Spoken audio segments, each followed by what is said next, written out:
So this is my very first episode after my holidays.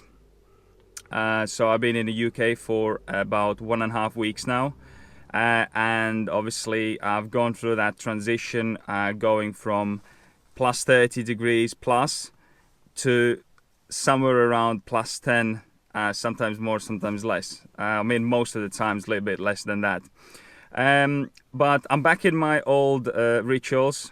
So as I said in the vlog when I left Thailand, that I have a split feelings, and I really feel great, coming back and getting back in my usual routine. So the plan for today is I'm planning to talk about motivation, about different types of the motivation, some reasons for lack of motivation, and then also touch some techniques that I feel are beneficial when you want to get and stay motivated. First things first, I got to go to the town first to get some stuff, and then I will be heading to the library where I'm gonna record this video episode because this is my priority to record a vlog today. I have done 10 vlogs or 11 vlogs so far. This is my 12th, I think, and I do still feel that this is really still a really hard thing to do, to record a vlog and to plan the script and to go through it. It really is still tough, but I think it's getting better in terms of communicating my message across to the viewers and how I feel in front of camera, but it is still really difficult and challenging. So this is what pushes me outside of my comfort zone every Saturday when I record a vlog. So that's it for now. I'll catch up with you in the library. Stay tuned.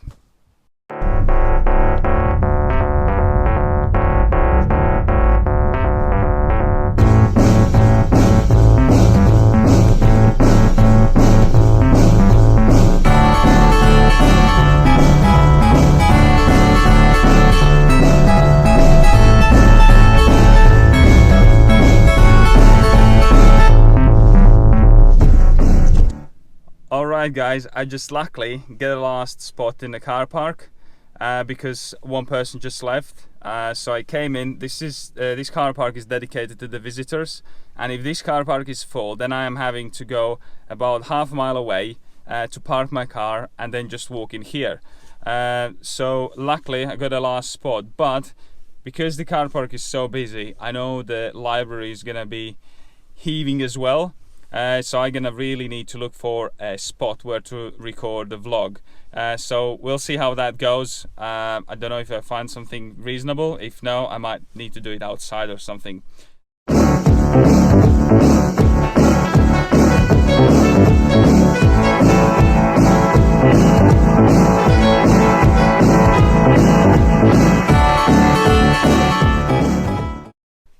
Right, let's get started. First of all, I was wrong about how busy the library is going to be because it's absolutely empty. I was here last week and the car park was full as well, and I could hardly find a spot where to sit. Whereas now, I only saw a couple of people in the library in the total. So that's about that, which is good because I wasn't forced to take this vlog outside and record it. Which is extremely handy. So as I mentioned before, in this video I'm going to be focusing on motivation, on how I see the motivation, and on some motivation techniques and types of the motivation. So I want to start with a famous quote from Jim Ryan, and it says, "Motivation is what gets you started, the habit is what keeps you going." And I think it's very true that both of these components are very important.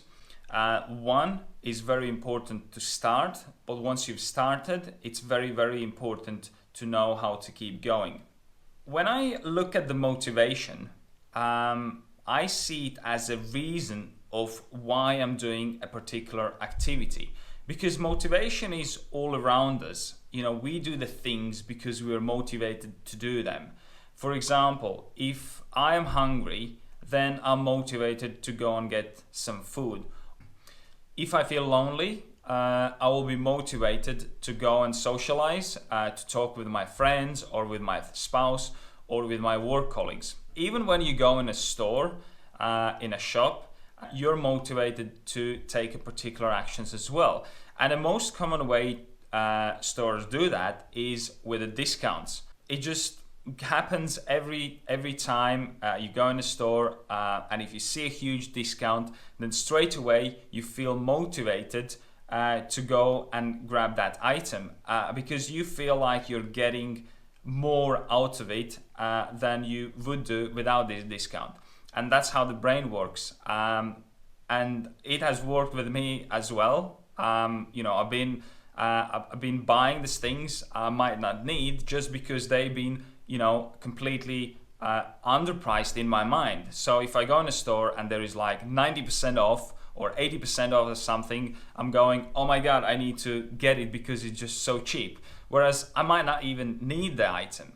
So the main thing to understand is that motivation is the reason why you're doing a particular activity.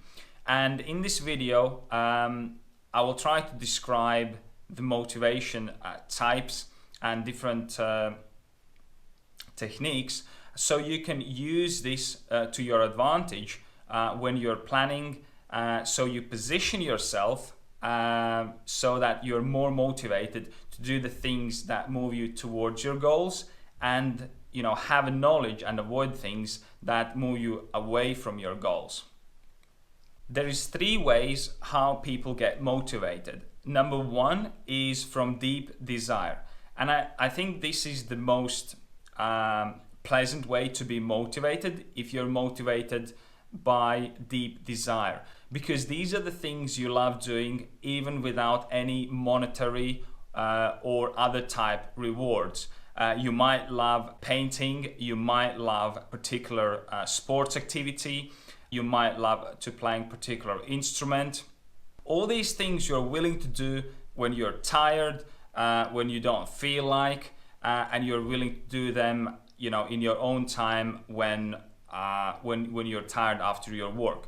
So these are the things that really come from within, and you don't need a lot of motivation to sustain them. The motivation is to do them. That's your motivation. You're looking forward to do them.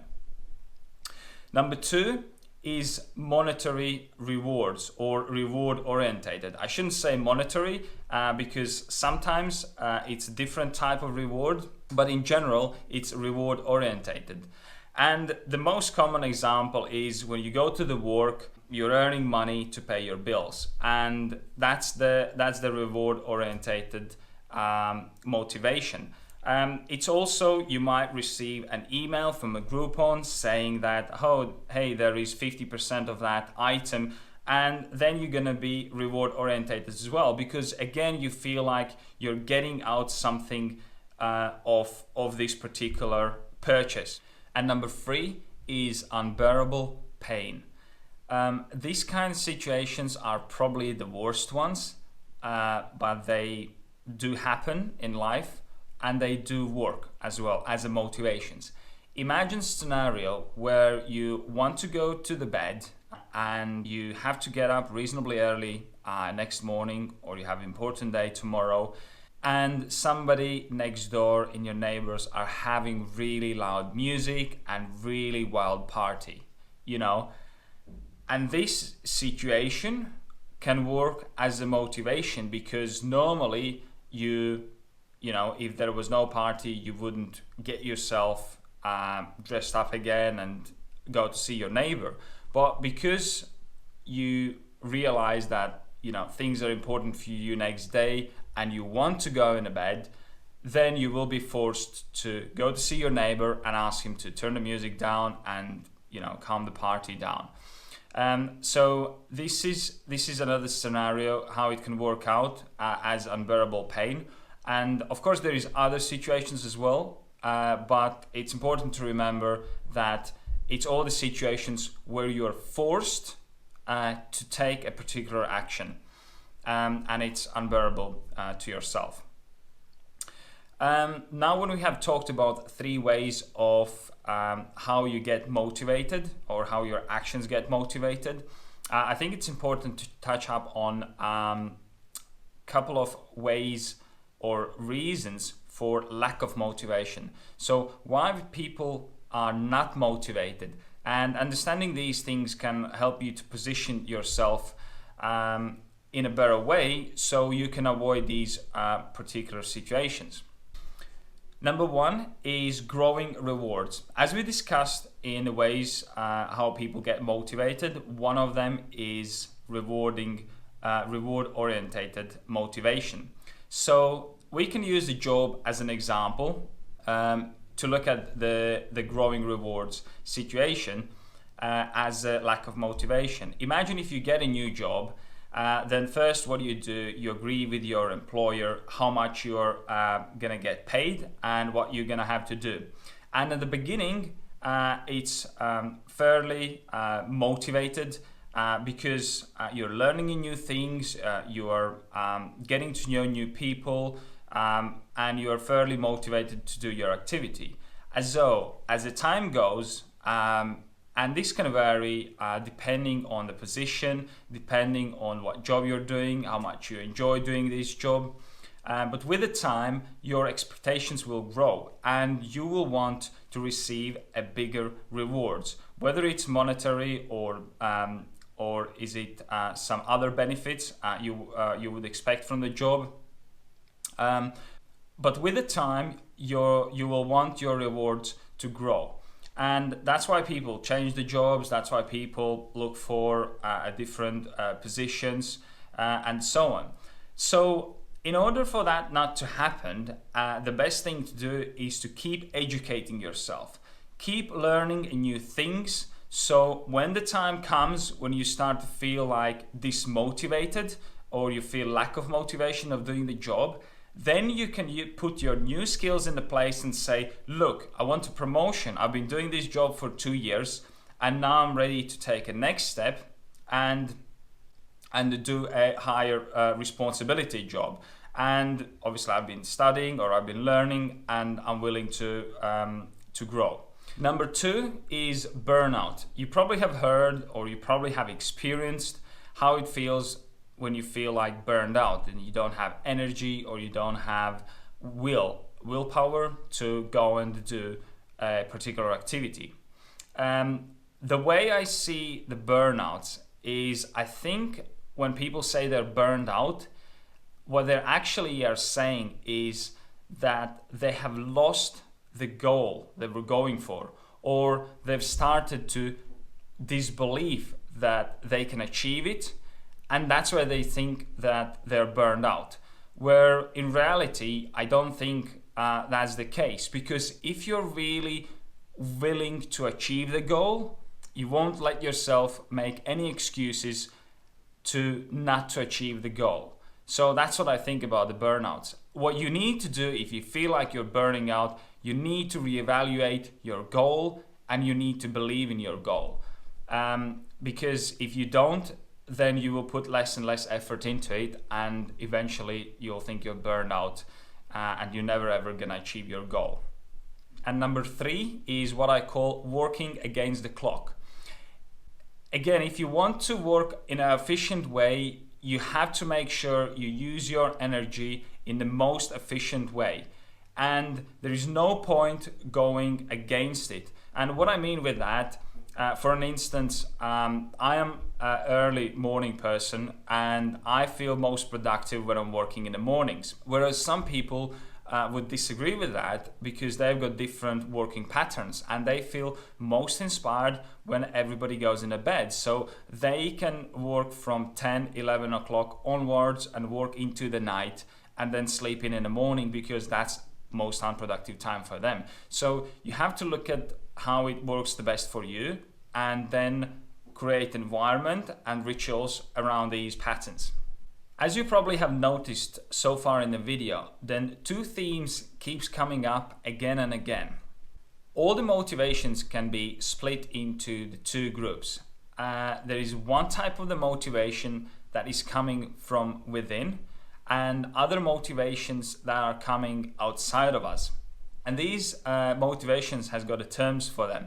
So everything what is coming from within are called intrinsic motivations. And these are all your feelings and emotions like love, curiosity, meaning, purpose, passion, and things like that. And if it's coming from external, then it's called extrinsic motivations. And these are prizes, a punishment, a competition, money. Knowing these things can really help you to understand where you're losing motivation to the deeper level, rather than feeling like, oh, I just can't do it anymore. I don't have any motivation. You have to look into the particular situation and try to explore what it is actually that you are feeling like you're lacking, and this should help you to get your motivation back. For an instance, if you're doing a job and you feel like you're losing your motivation, you should ask yourself, is it monetary rewards what is putting me off and not letting me to be motivated? Is it the title I'm having at the moment? Is it or maybe it's something else? Maybe you're just willing to learn more. Maybe you have been in the position for long enough time and it's time for you to learn more and to gain new skills. So this should really help you to explore and discover where you lack motivation in the deeper level. And now let's jump into the techniques. Number one, and the most important, is setting goals. As all this channel is about achieving the goals, setting the goals is number one thing what you have to do if you want to be motivated, because the goal is actually the thing that is going to be driving you. And if you don't have a goal, then you're just going to lose motivation very, very quickly. The setting goal goes hand to hand with the planning. And if you want to check out the tips for effective planning, you can check out one of my previous videos where I highlight how I do the planning in the detail. But you have to have a goal set for yourself in order to keep yourself motivated. Because as I said, these goals are going to be drivers for you, and they're going to drive you throughout the hard times. And as we spoke earlier as well about the burnouts, if you feel burned out, reevaluate your goals, because it might be that you have lost the sight of them. You can't see them anymore, and you forgot why you're doing actually that activity that you're doing. Number two is environment. Again, I have mentioned it in the previous videos as a very important component of the life, but I believe that environment is super extremely important. And I cannot stress enough how important it is. The environment where you spend your time is accountable for probably 80% of your success of the task what you're doing. So if you're in a bad environment and you're distracted all the time, you have no chance of achieving your goals or achieving your success. So you have to really work on your environment. Position yourself in an environment where you feel productive. Position yourself in an environment where people are inspiring you, where you feel inspired, and you have so much more chances to achieve your success. And number three is nutrition and exercise. This all comes down to the energy. If you want to be motivated, you have to have energy. That's why I always work early in the mornings, because I find that's my most productive time. And I also try to do the most important tasks in the morning. And that is the reason why I'm recording this vlog very first thing today, because I know if I'm not gonna get it done now, then later it's gonna be double as hard, or I'll just put it away completely and postpone it till another day, which I really don't want to do. These were my techniques on how I see the motivation and how you can improve to be more motivated. If you have any questions, feel free to leave them in the comments section below. If you like the video, please give it a thumbs up. It really helps, as the channel is really small yet and wants to grow. And if you like the content, make sure you subscribe for more videos. This was me, Janis, at Driven by Goal, helping you to achieve your goals. And I'll see you guys in another episode. Bye.